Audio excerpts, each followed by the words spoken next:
ఒకప్పుడు బ్రెయిన్కి స్పైన్కి సర్జరీస్ అంటేనే ఎంతో భయపడేవాళ్ళు. వాటి వల్ల ఎలాంటి డిజేబిలిటీస్కి గురవుతారో అని ఆందోళన చెందేవాళ్ళు. నవ్వేడేస్ ఈ సర్జరీస్ కూడా చాలా తేలిగ్గా చేయగలుగుతున్నారు. ఒక్కోసారి ఎండోస్కోపీ పద్ధతిలో కూడా చేయగలుగుతున్నారు. స్పైన్కి వెన్నెముకకి సంబంధించి ఏ సర్జరీస్ జరుగుతూ ఉంటే ఆ సర్జరీలో వచ్చిన లేటెస్ట్ డెవలప్మెంట్స్ ఏంటి, ఎండోస్కోపిక్ స్పైన్ సర్జరీస్ వల్ల ఎలాంటి అడ్వాంటేజెస్ ఉంటాయి, ఈ వివరాలన్నీ అందించడానికి Jubilee Hills Apollo hospitals senior neuro surgeon doctor Soma Madan Reddy garu మనతో ఉన్నారు. ఆయన అడిగి మరిన్ని విషయాలు తెలుసుకుందాం. నమస్తే sir, welcome to the show అండి. నమస్తే అండి. అంటే ఎండోస్కోపీ పద్ధతిలో సర్జరీలు అంటే మరి ముఖ్యంగా ఫస్ట్ స్పైన్ తీసుకుంటే అండి వెన్నెముకకి సంబంధించి సర్జరీ ఎప్పుడు చేస్తూ ఉంటారు అసలు? వెన్నెముక ఎండోస్కోపిక్ స్పైన్ సర్జరీ స్పెసిఫిక్గా చెప్తానండి ఈ విషయంలో. మనకి కామన్గా వచ్చే ప్రాబ్లం డిస్క్ ప్రాబ్లమ్స్ అంటారండి. అంటే వెన్నులో నడుములో ఎస్పెషల్లీ మనకి ఎముకల మధ్య కదలిక కోసం డిస్క్లు అనేవి ఉంటాయి. కొన్ని కారణాల చేత ఆ డిస్క్లు బయటకు వచ్చి నరం మీద ప్రెషర్ పెడతాయి. నరం మీద ప్రెషర్ పెట్టినప్పుడు మనకు కాళ్ళు నొప్పి రావటం కానీ, లేకపోతే మెడలో ప్రాబ్లం ఉంటే చేతుల నొప్పి రావటం కానీ జరుగుతుంది. అలాంటి సిచ్యువేషన్లో మనం ఆ డిస్క్ ఏదైతే బయటకు వచ్చిందో దాన్ని తీయడానికి మనం ఎండోస్కోపిక్ పద్ధతి వాడతాం. 90% ఆఫ్ ద టైం మనం ఎండోస్కోపీ వాడేది స్పైన్లో దీనికోసం మాత్రం వాడతాము. అది కాకుండా మనకి స్పైన్లో ట్యూమర్లు కానీ, చిన్న ట్యూమర్లు ఉన్నా కానీ, లేదా అప్పుడప్పుడు మన స్పైన్ రాడ్ స్క్రూ పెట్టి ఫిక్స్ చేసే ప్రాసెస్లో కానీ మనం ఎండోస్కోపీ వాడచ్చు. అంటే మోస్ట్లీ ఏజ్తో పాటు తలెత్తే సమస్యలకే కానీ బై బర్త్ వచ్చే ప్రాబ్లమ్స్కి, కంజెంటల్ ప్రాబ్లమ్స్కి మాత్రం ఎండోస్కోపీ పద్ధతి ఉపయోగపడదా? యాజ్ ఆఫ్ నౌ కంజెంటల్ వచ్చే ప్రాబ్లం అన్నీ మనం మైక్రోస్కోపిక్గా చేస్తాము. ఎండోస్కోపిక్గా చేసే పద్ధతి ఇప్పుడిప్పుడు ఇవాల్వ్ అవుతుంది, కొంత టైం పడుతుంది. అసలు డిస్క్ సమస్యలకు సర్జరీ ఎప్పుడు తప్పనిసరి అని చెప్తూ ఉంటారు, ఎలాంటి సిమ్టమ్స్ కనిపించినప్పుడు? డిస్క్ వచ్చినప్పుడు దాని కామన్గా అందరు మాట్లాడే సయాటికా అంటారు. సయాటికా అంటే నరం నొక్కటం వల్ల నొప్పి అనేది నడుము భాగం నుంచి కింద కాలు వరకు వెళ్తుంది, దాన్ని సయాటికా అంటారు. ఇది ఎప్పుడు వస్తుందంటే డిస్క్ వెళ్ళి నరాన్ని నొక్కి ఇరిటేట్ చేసినప్పుడు అక్కడ మనకి ఆ భాగంలో ఆ కాలు వరకు మనకు నొప్పి వస్తుంది. దీనికి సర్జరీ చేస్తారు. సర్జరీ చేయాలంటే 2 ఆప్షన్స్ ఉంటాయి, అంటే 2 సమయాల్లో చేస్తారు.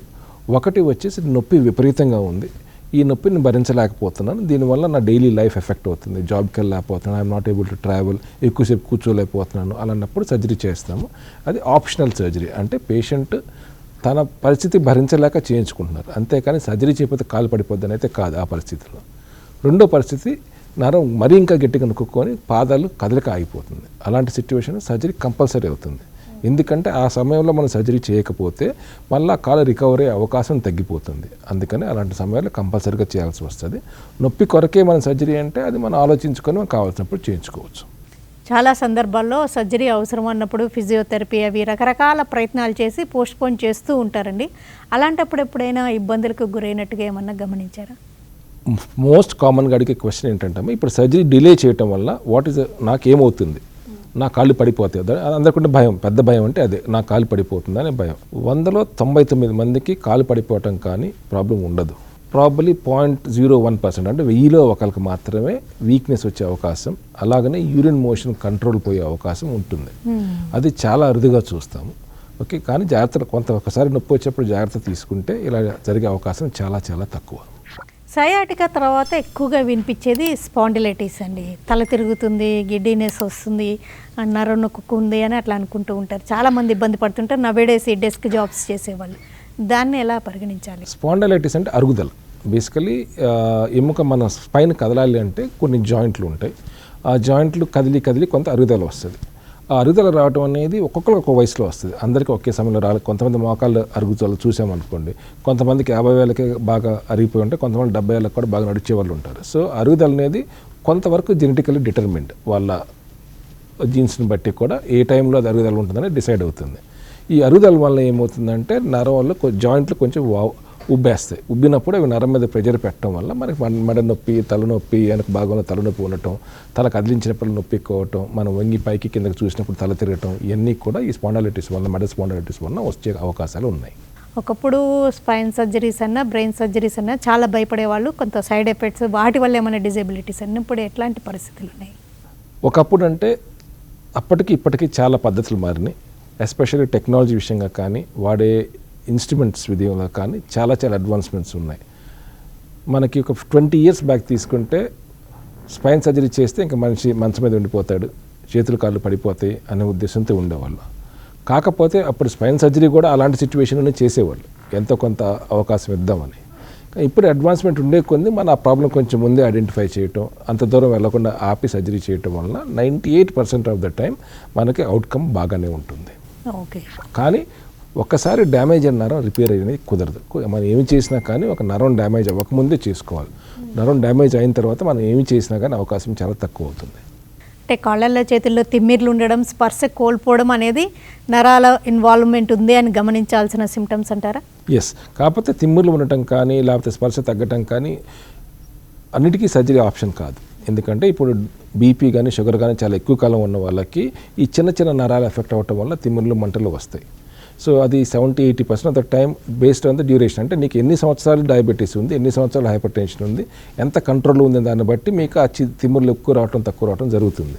సో మనం డైట్ కంట్రోల్తో మన షుగర్ బీపీ అన్ని కంట్రోల్ చేసుకున్నాం అనుకోండి, దెన్ ఆ అవకాశాలు తగ్గుతాయి. లేదు అన్కంట్రోల్ డ్యూటర్, ఎస్పెషల్లీ ఫ్లక్చువేషన్, షుగర్లో ఒకరోజు 100 ఇంకో రోజు 200, మనం ఏదో స్వీట్ తినేసి టాబ్లెట్ వేసుకోవచ్చు అని చెప్పేసి అశ్రద్ధ చేయటం. సో ఇలా చేయటం వల్ల ఫ్లక్చువేషన్స్ వస్తాయి. ఎక్కువ ఫ్లక్చువేషన్స్ ఉన్నప్పుడు ఈ నరాల ఎఫెక్ట్ కొంచెం ఎక్కువగా ఉంటుంది. వాళ్ళకి తిమ్మిర్లు కూడా కొంచెం త్వరగా వచ్చే అవకాశం ఉంటుంది.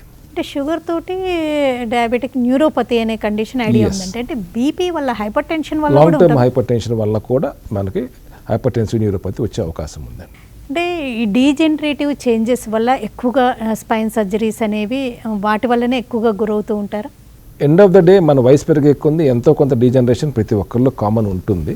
కానీ వాళ్ళు వాళ్ళ బ్యాక్ని ఎంత జాగ్రత్తగా చూసుకున్నారు, వాళ్ళ మూమెంట్స్ని ఎంత గార్డెడ్గా ఉంచుకున్నారు అనే దానిపై ఆధారపడి ఉంటుంది. ఎస్పెషల్లీ ఈ రోజుల్లో సాఫ్ట్వేర్ ఇంజనీర్లు కానీ లేదా అదర్ డిమాండ్ వర్క్, ట్రావెల్ ఎక్కువ వాటి వల్ల కానీ, marketing and other kind of people, వాళ్ళు ఏంటంటే they need to stress lot on their back. కూర్చుని విధానం కానీ, గంటలు గంటలు కూర్చోవటం, కదలకుండా ఉండటం, వీటన్నిటి వల్ల ఏంటంటే there will be extra stress on the back మీద స్ట్రెస్ ఉన్నప్పుడు ఆటోమేటికలీ డీజనరేషన్ కూడా కొంచెం ఫాస్ట్ ఉంటుంది.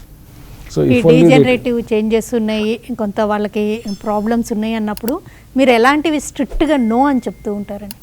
Most important thing is weight control అండి.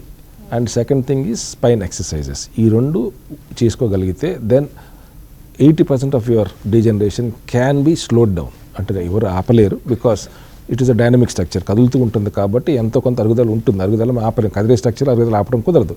But we can slow it down to certain extent. మనం ఈ చేసే జాగ్రత్తలను బట్టి బరువులు ఎత్తకంటే మోస్ట్ కామన్ థింగ్ అండి. సడన్గా జిమ్కి వెళ్ళి 1 fine day start lifting because నాకు టమ్మీ తగ్గాలి, నా చేతుల్లో బలం రావాలని చేస్తారు. ఈ రోజుల్లో ఐ థింక్ రోజుకి కనీసం ఒకళ్ళన్నా దీంతో బాగా వస్తున్నారు. జిమ్కి వెళ్ళిన దగ్గర నుంచి నొప్పి వస్తుందండి, అది చేసిన దగ్గర నుంచి నొప్పి వస్తుందండి అని చెప్పి. So gymming is good, but supervise gymming మాత్రమే చేయాలి. ఏదో స్లోగా but supervise. There should be some trainer to guide you at least first few days. And stenosis అనే ఒక కండిషన్ కూడా వింటుంటామండి, అదేంటి? స్టెనోసిస్ అంటే సన్నబడటం. సో బేసికల్లీ మన స్పైన్లో నరం అనేది ఎముకలోన రంధ్రం నుంచి కిందకి వెళ్తూ ఉంటుంది. ఆ ఎముక అలా ఉండటం కోసం, ఒక పిల్లర్ లాగా ఉండటం కోసం దాని చుట్టూతో కండరాలు, జాయింట్లు ఉంటాయి. మన మూమెంట్ వల్ల ఏమవుతుందంటే బాడీ ఎప్పుడు కూడా ఒక మూమెంట్ని రెస్ట్రిక్ట్ చేయడానికి ట్రై చేస్తుంది. ఎందుకంటే ఎక్కువ అవుతే డ్యామేజ్ అవుతుంది కాబట్టి అక్కడితో ఆగిపోవాలని ట్రై చేస్తూ ఉంటుంది. సో అలా చేసే విధానంలో ఏమవుతుందంటే చిన్నగా వాపు పెరుగుతూ ఉంటుంది. ఆ వాపు పెరిగినప్పుడు దానివల్ల ఈ లోపల ఏదైతే రంధ్రం ఉందో ఆ రంధ్రం సన్నబడిపోతూ వస్తుంది. దాన్ని స్టెనోసిస్ అంటారు. దాని సిమ్టమ్స్ ఎలా ఉంటాయి? దానికి కూడా సర్జరీ అవసరం అవుతుంది? ఎస్, దాని సిమ్టమ్స్ మోస్ట్లీ మనకి నడువు నొప్పితో స్టార్ట్ అవుతుంది. అది మనం కొంచెం దూరం నడిచిందంటే ఇంకా నడవడం వల్ల కావట్లేదు. అంటే ఫస్ట్లో ఏంటంటే 1 కిలోమీటర్ నడుస్తారు, ఉండే కొంది 1/2 కిలోమీటర్కి నొప్పి వస్తుంది. తర్వాత 100 మీటర్స్ నడిచినా కానీ నేను ఇంకా అడిగేయాలంటే చాలా కాళ్ళు భారంగా ఉన్నాయి, బాగా తిమ్మిర్లు మద్దుబారిపోయినట్లు ఉంటుంది, నాకు స్పర్శ తెలియట్లేదు, నేల మీద కాలు వేస్తే నా చెప్పులు జారిపోతున్నాయి. ఇవన్నీ కూడా స్టెనోసిస్ వల్ల వచ్చే ప్రాబ్లమ్స్. ఓకే. స్టెనోసిస్ అనేది కూడా ఏజ్తో రిలేటెడా? కొంతవరకు ఎస్. అదే ఇందాక చెప్పాను, అది కూడా స్టెనోసిస్ అనేది అరుగుదల వలన వచ్చే ప్రాబ్లం కాదు కాబట్టి అఫ్ కోర్స్ కొన్ని వేరే కారణాలు కూడా ఉంటాయి. బట్ 90% ఆఫ్ ద టైం ఈ వెన్ను మీద అరుగుదల వలన వచ్చే ప్రాబ్లం అది. సో యూజువల్లీ ఏజ్ రిలేటెడ్ అవుతుంది. దీనికి కూడా మరి ఎండోస్కోపీ పద్ధతిలో సర్జరీ అట్లా అవసరం ఉంటుందా? దానికి స్టెబిలిటీ, స్పైన్ స్టెబిలిటీ అనేది చూస్తాము. అంటే ఎముక కదులుతుందా లేదా, ముందుకు జారుతుందా లేదా అనేది ఇంపార్టెంట్. లిస్థసిస్ అంటారు. సో ఆ లిస్థసిస్ అనేది లేకపోతే ప్రాబబల్లీ ఎండోస్కోపీ ద్వారా మనం డీకంప్రెషన్ చేయవచ్చు, ఆ నరం మీద ప్రెషర్ తీయవచ్చు.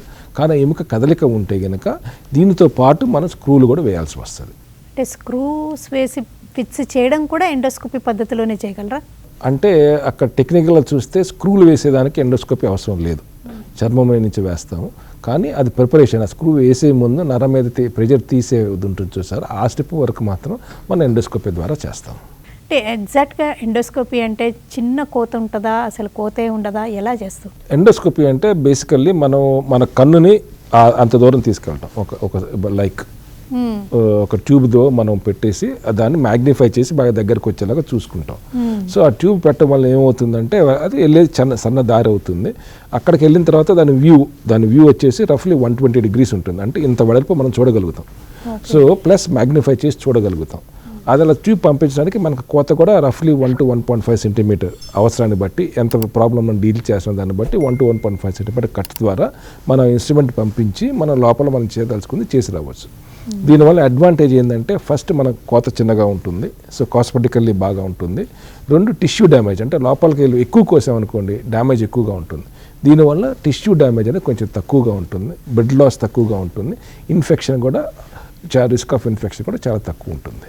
యూజువల్గా స్పైన్ వెన్నెముకకి సంబంధించిన సర్జరీస్ జరిగినప్పుడు చాలా రెస్ట్ కూడా సజెస్ట్ చేస్తుంటారండి. ఎండోస్కోపీ పద్ధతిలో చేసినప్పుడు రెస్ట్ ఎక్కువ రోజులు అవసరం లేదా?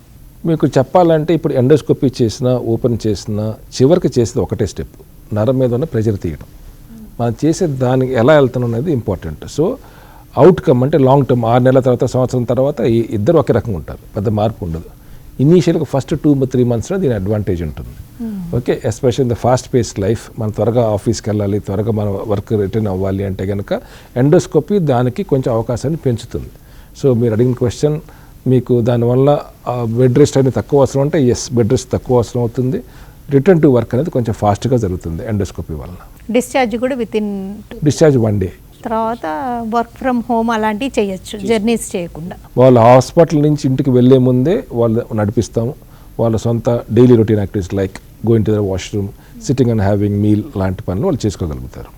ఈ ఎండోస్కోపిక్ స్పైన్ సర్జరీ అనేది ఏజ్కి రిలేటెడ్గా ఏమన్నా ఉంటుందండి? వయసుతో పాటు ఏమన్నా టెక్నిక్స్ మారడం? ఎండోస్కోపిక్ స్పైన్ సర్జరీ అనేది ఎవరికైనా చేయొచ్చమ్మా, బట్ అది చేయడానికి ఉన్న conditions, for example disc surgery ఉందనుకోండి, ఆ disc are common in the middle age group.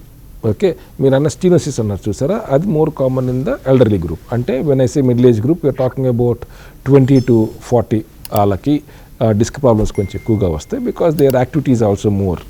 Okay, కొంచెం స్ట్రెస్ వర్క్ ఎక్కువ వాళ్ళు చేస్తారు. దెన్ ఎల్డర్లీ అంటే when I'm talking about above 50 and 60 వాళ్ళకి స్టీనోసిస్ ప్రాబ్లమ్స్ కొంచెం ఎక్కువగా ఉంటాయి.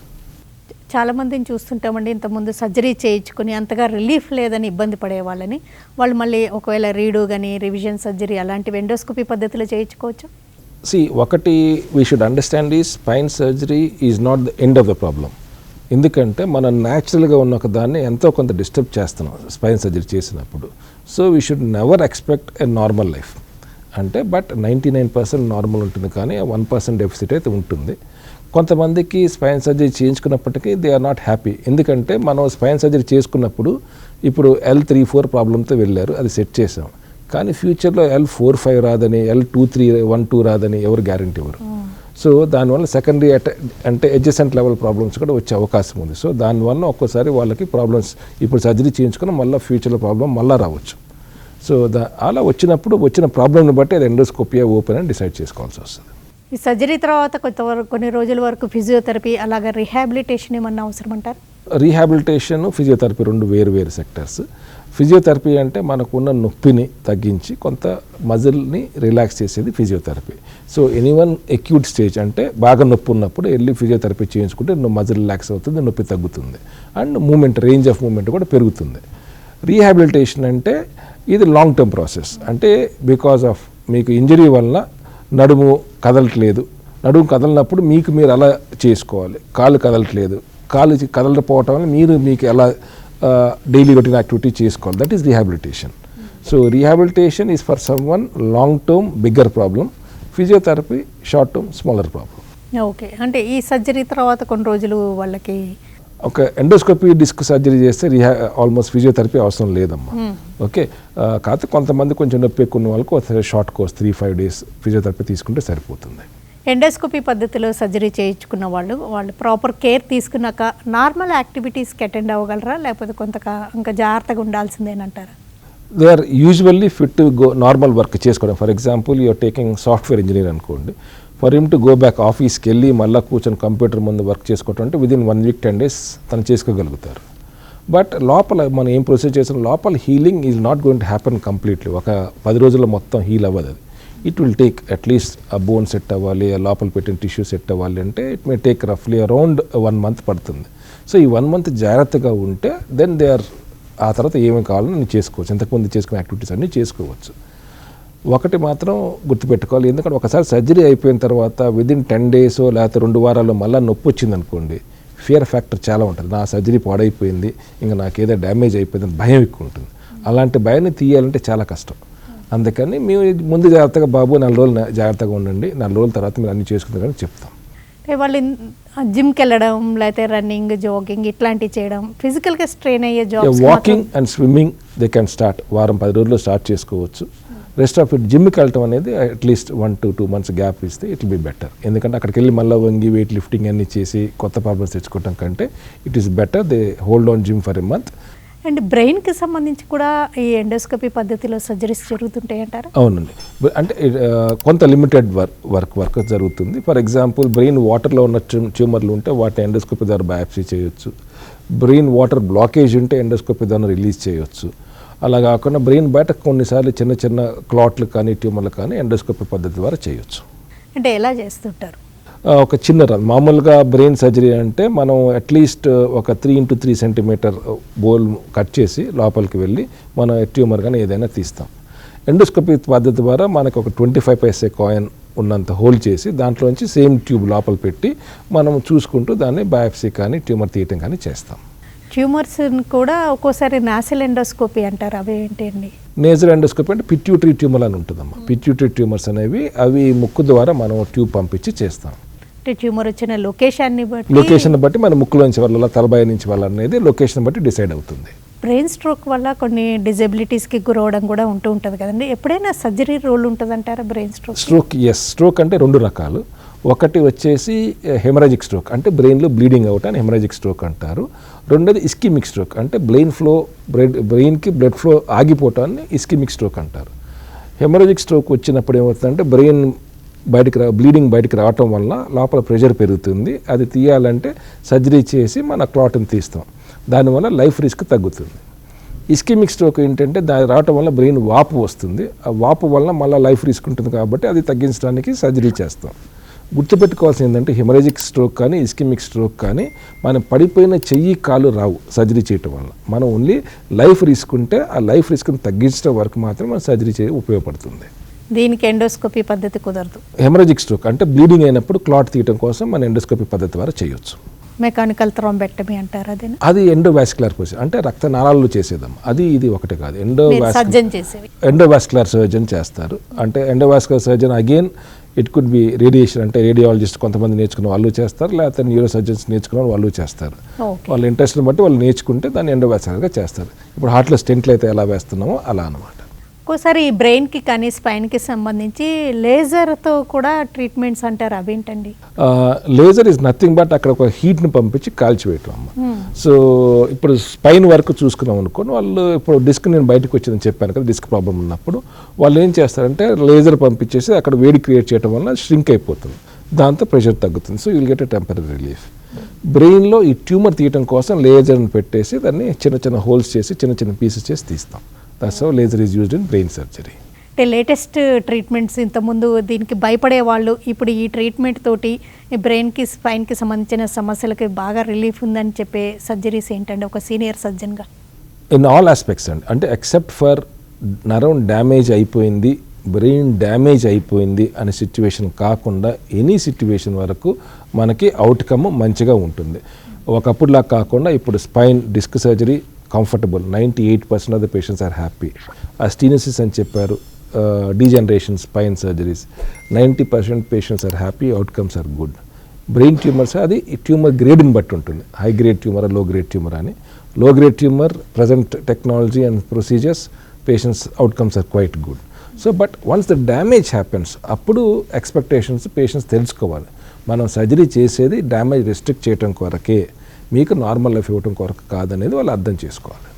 పిల్లలు ఎప్పుడైనా సర్జరీ చేయాల్సిన సందర్భాలు ఉంటే వాళ్ళకు కూడా ఎండోస్కోపీ చేయడం కుదురుతుందా? ఎస్, కుదురుతుందమ్మా. అంటే ఉన్న ప్రాబ్లంని బట్టి ఎండోస్కోపీ ద్వారా చేయొచ్చు. మరి టైనీ కదా వాళ్ళకి కూడా అంటే చేయడం అంటే స్కోపులు కూడా చిన్న స్కోపులు ఉంటాయి, పీడియాట్రిక్ స్కోప్స్ ఉంటాయి, అవి ఉపయోగించి చేయవచ్చు మనం. వాళ్ళకి చేయడం అంటే పిల్లల్లో ఎలాంటివి ఉంటాయండి? బైబర్త్ వచ్చేవన్న ప్రాబ్లమ్స్గా? యూజువల్ అంటే మోస్ట్ ఆఫ్ ద టైం పిల్లలకి వచ్చే నరాల ప్రాబ్లం 90% బై బర్తే వస్తాయి. ఆ తర్వాత అంటే యాక్సిడెంట్లు, ట్రామాలు తప్పితే దే వోంట్ బి పెద్ద ఇష్యూ ఏమి ఉండదు. సో ఈ బయోబర్త్ వచ్చే వాటిలో కొన్నింటికి very limited, for example brain water block అయింది, ఎండోస్కోపీ పద్ధతి ద్వారా మనం దాన్ని సరి చేయవచ్చు. అలాగే నడువులో చిన్న చిన్న ట్యూమర్ ఉంది, అది కూడా ఎండోస్కోపీ పద్ధతి ద్వారా మనం ట్రై చేయొచ్చు. ఎప్పుడైనా ఎండోస్కోపీ పద్ధతిలో ట్రీట్మెంట్ మొదలుపెట్టి ఓపెన్ సర్జరీకి వెళ్ళే సందర్భాలు ఉంటాయా? ఎస్, ఉంటాయమ్మా. ఎస్పెషల్లీ ఇదేంటంటే మనం ట్రైనింగ్ స్టార్ట్ చేసిన కొత్తలో మనం ఎంతూజియాస్టిక్గా అన్నిటికీ ట్రై చేస్తాం, but is a learning curve. అలాంటప్పుడు మనం ఓపెన్ పద్ధతికి మార్చవలసి వస్తుంది. ఒక స్టేజ్ తర్వాత ఇంకెంతకంటే చేస్తే డ్యామేజ్ అవుతుంది అనుకున్నప్పుడు మనం ఓపెన్గా మారుతాం. యాజ్ యూ బికమ్ ఎక్స్పీరియన్స్, నీ దేనికి ఎండోస్కోపీ వాడాలి, దేనికి వాడకూడదు అనేది మనకు అర్థం అవుతుంది. అలాంటి స్టేజ్లో మనం మార్చాల్సిన అవసరం లేదు. ఓకే, అంటే ఈ పద్ధతికి ఎండోస్కోపీ పద్ధతి సర్జరీలు అంటే స్కిల్, డాక్టర్ యొక్క స్కిల్, ఎక్స్పర్టీస్ చాలా ఇంపార్టెంట్ అంటారు కదా. నాట్ ఓన్లీ ఈ స్పైన్ సర్జన్ కదా, for any surgery skill is very very essential. మరి పర్టికులర్గా లెర్నింగ్ కర్వ్ అనేది ఇది slightly more longer learning curve in spine surgery. Side effects ఉండడం అనేది కొంతవరకు ఉంటాయా? అసలు నిల్ అంటారా? ఉంటే ఎలాంటివి ఉండొచ్చు? సైడ్ ఎఫెక్ట్ లేని సర్జరీ అంటూ ఉండదు. Every surgery will have some side effect. కానీ వాట్ ఈస్ ద డిగ్రీ, ఎంతవరకు ఉంటుంది, ఎంత సీరియస్ సైడ్ ఎఫెక్ట్ అనేది ఇంపార్టెంట్. సో స్పైన్ సర్జరీ పరంగా there are few very minimal serious side effects, but 98% of the time they are minor side effects which can be managed. Surgery తోటి ఇంకా వాళ్ళకి నార్మల్సీకి వచ్చేసారు అనేది ఒక 1-2 months టైం తర్వాత డిక్లేర్ చేస్తారు. యూజువల్లీ 2 months పడుతుంది. 2 months దాకా విజిట్స్ ఉంటూ ఉంటాయి అంటారా? అంత అవసరం లేదు. First 1 week or 10 days visits ఉంటాయి, then 1 month and end of 2 months. పేషెంట్ కంఫర్ట్ని బట్టి, పేషెంట్ లైఫ్ స్టైల్ని బట్టి వాళ్ళే డిసైడ్ చేసుకుంటారు. నో మ్యాండేటరీ విజిట్ అనేది ఉండదు. ఎవరికైనా మళ్ళీ చేయడం అనేది కూడా ఉంటూ ఉంటుంది? ఎస్ అమ్మ, మళ్ళీ చేయడం. అంటే ఫర్ ఎగ్జాంపుల్ డిస్క్ ఉంది, ఒక 100% 100 మందికి డిస్క్ ఆపరేషన్ చేస్తే 5% of the time can have recurrent disc. అంటే అదే డిస్క్ మళ్ళీ కొంత బయటకు వచ్చే అవకాశం ఉంది. సో రీడూ సర్జరీస్ అనేవి yes are there, but very less.